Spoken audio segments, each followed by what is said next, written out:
Écoute attentivement ce discours, pour une fois il est sensé. Je pense que les gens n'ont pas compris une chose.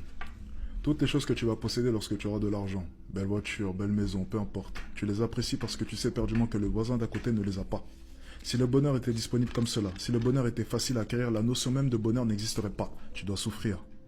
Tu dois avoir du mal à acquérir les choses. C'est comme ça que tu savouras ces mêmes choses. Si elles étaient faciles à acquérir, tu n'en tirais aucune saveur. Naître pauvre, mourir pauvre, c'est nul. Naître riche, mourir riche, c'est nul. Naître pauvre et mourir riche, c'est la plus belle chose qui puisse t'arriver.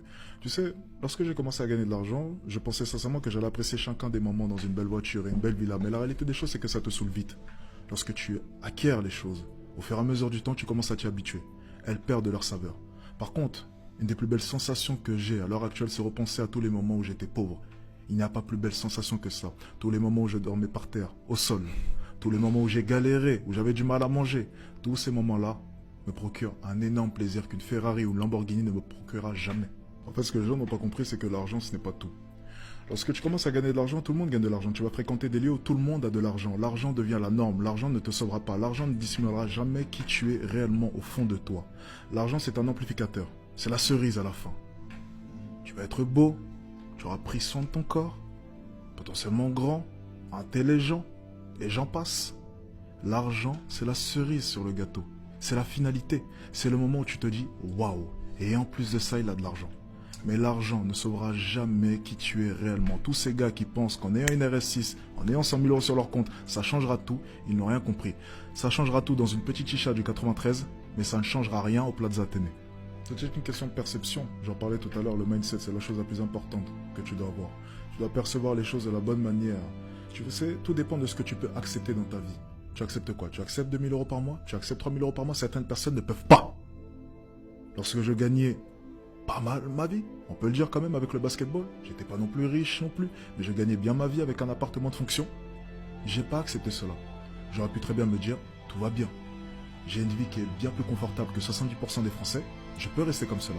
Mais je n'ai pas accepté la situation. Tout dépend de ce que tu peux accepter dans ta vie. Si tu acceptes que tes parents se lèvent à 5 heures du matin pour aller travailler pendant que toi tu ne branles rien, c'est que tu n'as rien compris à la vie selon moi.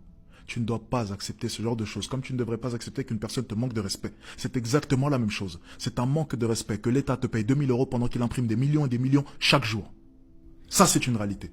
Tu sais, la chose la plus drôle que j'ai pu voir, c'est qu'il y a énormément de personnes qui disent vouloir réussir. Énormément de personnes disent j'aimerais réussir. Énormément de personnes disent je veux cette voiture. Énormément de personnes disent je veux cette villa.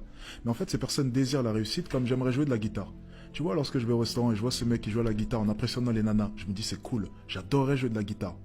Mais en même temps, je ne passerai jamais une nuit à essayer d'apprendre à jouer de la guitare. J'aimerais bien en jouer, mais je ne ferai pas les efforts pour pouvoir réellement en jouer. C'est à peu près pareil avec les gens. Ils veulent réussir, mais ils ne sont pas prêts à faire les actions et les efforts pour pouvoir réussir. Je pense sincèrement que la plupart des gens se méprennent sur moi. La plupart des gens pensent que je suis une bête de confiance. La plupart des gens pensent que je ne doute jamais. La plupart des gens pensent que je n'ai jamais peur. C'est totalement faux. La réelle confiance en soi, pour moi, c'est très simple. C'est cette capacité à faire face à ces peurs. C'est cette capacité à aller au-delà de cette peur. C'est la plus belle chose qui puisse t'arriver, avoir réellement confiance en toi. Avoir peur, trembler, ressentir la pression et avancer tant bien que mal. Tu sais, je vois la confiance en soi comme le fait d'avancer dans le bizarre. Tu as cette neige, ce vent qui essaye de te pousser vers l'arrière. Et toi, tu fais face à celui-ci et tu avances encore et encore, encore et encore, toujours vers ton objectif qui est clair. Une des choses les plus importantes, c'est de fixer un objectif. Et énormément de personnes veulent réussir, énormément de personnes veulent devenir riches. Mais énormément de personnes ne sont même pas en mesure de pouvoir citer précisément les points et les choses qu'elles veulent obtenir dans leur vie. Déjà, fixe clairement tes objectifs. Quelle voiture veux-tu conduire? Quelle villa? Combien veux-tu avoir sur ton compte en banque? Et ensuite, chaque jour, lève-toi avec cette idée en tête. Je vais acquérir chacune des choses que j'ai pu décrire et chacun des objectifs que j'ai en tête. Si tu t'assois chaque jour, tu regardes cet appartement que tu veux tant. Tu regardes cette voiture que tu veux tant. Si tu y penses chaque jour, tes actions suivront ta pensée. Les actions sont une conséquence du mindset et donc de ta pensée. Sans mindset, il n'y a pas d'action.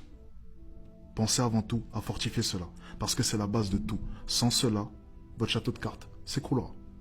Énormément de personnes respectent leurs paroles vis-à-vis des autres, mais énormément de personnes ne respectent pas leurs paroles vis-à-vis d'eux-mêmes. Et ça, c'est une des choses les plus graves que tu puisses faire. Ta propre parole devrait avoir bien plus d'importance que la parole d'un autre. Tu dois te faire des promesses, tu dois te fixer des goals, et tu dois les respecter à tout prix. Parce que si tu te mens une fois, si tu triches une fois, tu te permets une deuxième fois de tricher à nouveau. Tu sais, Dire simplement que je n'ai rien à prouver, c'est la plus belle connerie que tu puisses dire. Je pense que c'est la plus belle connerie qu'un homme puisse dire. Je pense qu'on vit dans un monde de compétition. Je pense que c'est joueur contre joueur. Je pense qu'on a tous quelque chose à prouver. Je pense que depuis que nous sommes jeunes, on est noté constamment. Qui aura la meilleure note, qui accédera à la meilleure école, qui gagnera le plus. On vit dans un monde de compétition. Renier ce fait, ce serait être totalement hypocrite et dans le déni vis-à-vis du monde actuel. Je pense sincèrement que tu dois aimer la compétition. Je pense sincèrement que tu dois chercher à être la meilleure version de toi-même. Et je pense que Dieu récompensera la personne qui cherchera toujours à être la meilleure version d'elle-même. Je pense que tu dois te pousser à chaque instant dans tes retranchements. Chaque instant. À chaque instant en tant qu'homme, tu dois chercher à être la meilleure version de toi. Pour ta femme, pour tes enfants, pour ta famille, pour ta mère, pour ton père, pour toutes les personnes qui sont autour, pour que tout le monde soit fier de toi. Je pense justement qu'énormément de personnes sont disciplinées, mais peu de personnes sont autodisciplinées. Là est la subtilité. Énormément de personnes se lèvent tôt, énormément de personnes travaillent dur lorsqu'elles n'ont pas le choix. Mais combien de personnes se lèvent tôt alors qu'elles ont le choix? Combien de personnes travaillent dur alors qu'il n'y a personne pour surveiller leur travail? Tout le monde est discipliné, la plupart des gens sont disciplinés, mais peu de personnes sont autodisciplinées. Et lorsque tu es un entrepreneur et tu veux t'avancer vers l'inconnu et que tu es seul, l'autodiscipline, c'est la seule chose dont tu as besoin. C'est ta priorité. Être en mesure de pouvoir t'autodiscipliner, être en mesure de pouvoir respecter tes propres règles, être en mesure de pouvoir t'imposer les choses à toi, sans attendre l'avis de quelqu'un, la direction de quelqu'un. Tu devrais tellement vouloir réussir que dormir, ça devrait être compliqué pour toi. J'avais du mal à dormir et j'ai encore du mal à dormir aujourd'hui, malgré tout l'argent que j'ai sur mon compte en banque. Parce que chaque jour, je me lève pauvre. C'est une de mes règles. Chaque jour, je me lève en ayant 0 €. Peu importe combien est-ce que j'ai fait la veille, peu importe ce qu'il y a sur mon compte en banque, je me lève en étant pauvre. Je suis pauvre ce matin. C'était tous ces jeunes à Nice lorsque j'étais en vacances qui m'ont posé la question, mais pourquoi est-ce que tu ne vas pas en soirée? C'est samedi soir. Pourquoi ne pas aller t'amuser? Pourquoi est-ce que tu bosses? Pourquoi ceci? Pourquoi cela? J'aurais dit une chose. J'ai fait Dubaï, Londres, business class. Londres, Paris, Eurostar, business class. Paris, Nice, business class. Nice, un des plus beaux Airbnb de Nice. Cannes, un des plus beaux hôtels de Cannes. Monaco, un des plus bels hôtels de Monaco. J'ai dû dépenser durant tout ce road trip en tout, avec le shopping, 25-30 000 €. Est-ce que tu penses sincèrement qu'en dépensant une telle somme, j'ai envie de dormir? Ou j'ai envie d'aller en soirée? Non, il faut que le mois prochain, je sois en mesure de pouvoir reproduire exactement le même style de vie. Exactement. Ce train de vie-là s'entretient. Plus tu dépenses, plus tu dois gagner de l'argent. Et justement, j'adore ça. J'adore dépenser parce que ça me pousse à chaque instant à bosser plus pour maintenir ce putain de train de vie. Lorsque tu goûtes une seule fois la business class, t'as plus envie de retourner en économie. T'as plus envie. T'as payé 10 fois le prix du billet normal. T'as plus envie de retourner en économie. T'as goûté au confort, aux hôtesses, aux bars, et j'en passe. C'est beau, c'est soyeux, c'est confortable, tu peux dormir, t'allonger. L'économie, plus jamais. Alors tu fais quoi? Tu conditionnes ton esprit. Tu conditionnes ton esprit à te dire une chose. Plus jamais de toute ma vie je repartirai en économie et je vais bosser comme un chien pour faire en sorte que plus jamais j'ai à remettre mon cul là-bas. Bon, je pense que la seule chose que tu puisses contrôler dans ce monde, c'est bel et bien le mental. Tu ne peux pas contrôler le climat, la vie des gens, peu importe. La seule chose que tu dois contrôler, c'est ça. Et le problème de la plupart de ces jeunes, c'est qu'ils n'ont plus de repères. Un homme, une femme, ça n'a plus de sens de nos jours. Sur quoi se basent les hommes pour se construire? On essaie de détruire la masculinité. On m'accuse d'avoir une certaine forme de masculinité toxique en moi. Mais les hommes comme moi, les hommes, les vrais, de leur côté, ont été les piliers de ce monde pendant des années et des années.